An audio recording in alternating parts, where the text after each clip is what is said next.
حضرت سعد بن معاذ اپنے والد کے حوالے سے بات بیان کرتے ہیں، ہم حضور کے ساتھ ایک غزوے میں تھے، ایک جگہ پہ قافلے نے پڑاؤ ڈالا اور سامان رکھتے ہوئے راستے میں بھی سامان رکھ دیا گیا، تو گزرنے والے گزریں گے تو دقت سے گزریں گے۔ اللہ کے رسول صلی اللہ علیہ وسلم نے ایک صحابی کو بھیجا اور فرمایا اعلان کرو کہ جس نے راستے کو بند کیا تو فرمایا اللہ اس کا جہاد بھی قبول نہیں فرمائے گا۔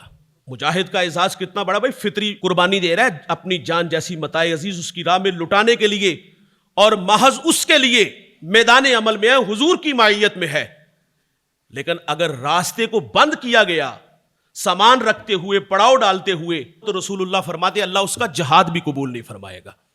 اور اب میں اور آپ دیکھ لیں بات رویوں کی نا، ہم تو جمعہ کی نماز پڑھنے آئے نا، جو آخر پہ آئے وہ بعض اوقات یہ خیال بھی نہیں کرتے کہ یار ہم نے گاڑی کو کہاں پارک کرنا ہے، وہ سمجھتے کہ جلدی جلدی ہم جا کر کے جماعت میں شامل ہو جائیں۔ حالانکہ تعلیم تو یہ ہے وقت پہ آؤ، پہلے آنے والے کے لیے اجر کیا ہے، دوسرے کے لیے کیا ہے، تیسرے کے لیے کیا ہے۔ اجر تو آنے والے پہلوں کو ہے، لیکن چلو کسی وجہ سے کوئی لیٹ ہو گیا ہے تو اس بات کا تو خیال ہونا چاہیے کہ میں گاڑی وہاں کھڑی کروں کہ جہاں سے گزرنے والوں کے لیے میرے اس عمل کی وجہ سے لوگوں کا راستہ نہ بند ہو۔ لوگ بعض اوقات ویسی گاڑی چھوڑ کے بھاگ کر کے آ کے جماعت میں شامل ہو جاتے ہیں۔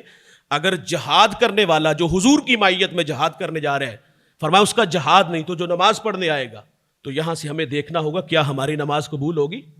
تو راستوں کے حق رسول اللہ نے بیان کیے کہ راستہ بند نہ کرو، تکلیف دہ چیز ہو تو اسے ہٹاؤ۔ شادی کا موقع ہو دیہاتوں میں ہمارے، وہ گلیوں میں گڈھے کھوڑ کے نا وہاں دیگے چڑھا دیتے ہیں، اور کئی دن جناب ٹینٹ لگا کر کے گلیاں بند بھی کر دیتے ہیں۔ بھائی جان کیا ہم راستہ نہیں بند کر رہے؟ کیا یہ اخلاقی ہماری کمزوری نہیں؟ تو یہ رویے ہیں، تو ہمیں ان چیزوں پہ ضرور غور کرنا چاہیے۔